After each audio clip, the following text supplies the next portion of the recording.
আজকে দিনটা ছিল পয়লা বৈশাখ। তো সকাল সকাল আমি একদম নতুন ড্রেস পরে দাঁড়িয়ে পড়েছি তোমাদের সামনে।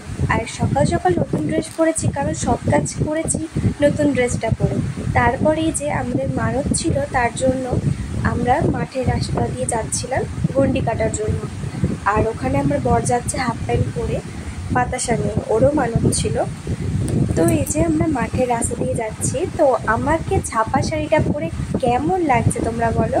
আর কি সুন্দর, দেখো এখানে দুদিকে ধান গাছের শীষ আছে আর আমি মাঝখান থেকে হেঁটে হেঁটে যাচ্ছি, দারুণ। তারপরে চলে এসেছি বাবার কাছে। তোমাদের তো বলাই হয়নি কেন আজকে আমরা গন্ডি কাটছি।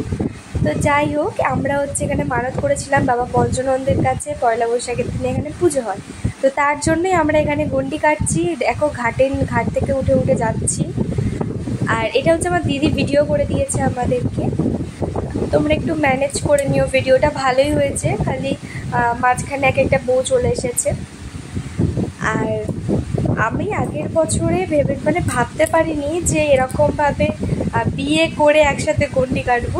আমরা ভেবেছি 2 বছর পর বিয়ে করব, কিন্তু হঠাৎ করেই বলছি না হয়ে যাচ্ছে সব কিছু। আর ওই জন্যই ভাবলাম যে বিয়ের 1 বছরের মধ্যেই ওই মানতটা ছিল, তো তার জন্য আমার বিয়ে ফাল্গুন মাসে হয়েছে আর 1 বছরের মধ্যে বৈশাখ মাসটা পড়ছে। আর এখানে কি জানো তো, এখানে পুজো হয় আর সবাই নতুন জামা পরে আমরা 3 পা গন্ডি কেটে ওখানে পুষ্পাঞ্জলি দিচ্ছিলাম। আর শরীরটা খুবই খারাপ লাগছিল, বলতে নেই তাও বলছি। ওখান থেকে এসেই আমি রেডি হয়ে নিয়েছিলাম, কারণ আবার ওখানে সেজে গুজে যাওয়ার জন্য। আর এই জামাটা আমার বর দিয়েছে, নাইটিটা আমার মা কিনে দিয়েছে। আমার দিদি আর আমি সেম ড্রেস পরেছিলাম, খালি আমারটা ছিল 3 পিস আর ওরটা ছিল একটু ব্রাউন টাইপের। আমাদের এখানে পয়লা বৈশাখের পুজো হচ্ছে, তো আমি এই যে রেডি একদম। আমাকে কেমন লাগছে জানিও।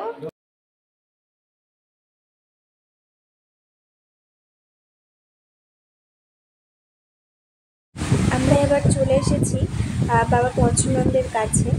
আর হালকা মেলা বসেছে এখানে, সবাই এসেছে বাড়ির। এখানকারের এমনই নিয়ম, মানে সবাই আসবে এই দিন, আর অনেক দূর দূর থেকে সবাই আসে, খুব জাগ্রত।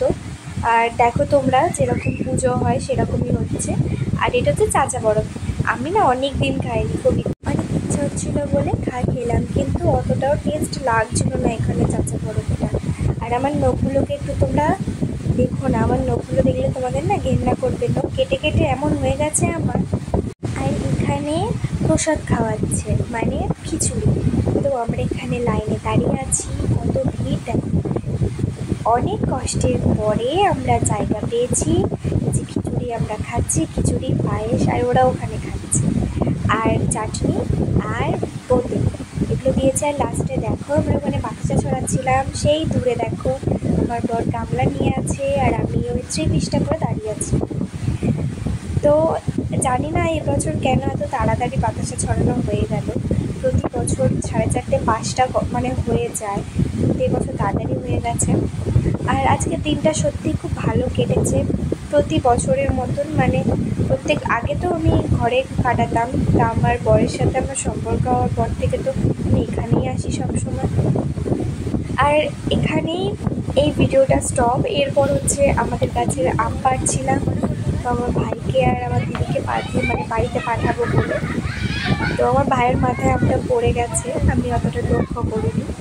আর আমার বড় উঠেছিল গাছে, সামনাসামনিগুলো আমি পেয়ে দিয়েছিলাম, আরও উঠেছে ওখানে।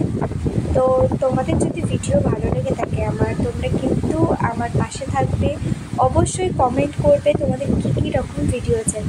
টাটা।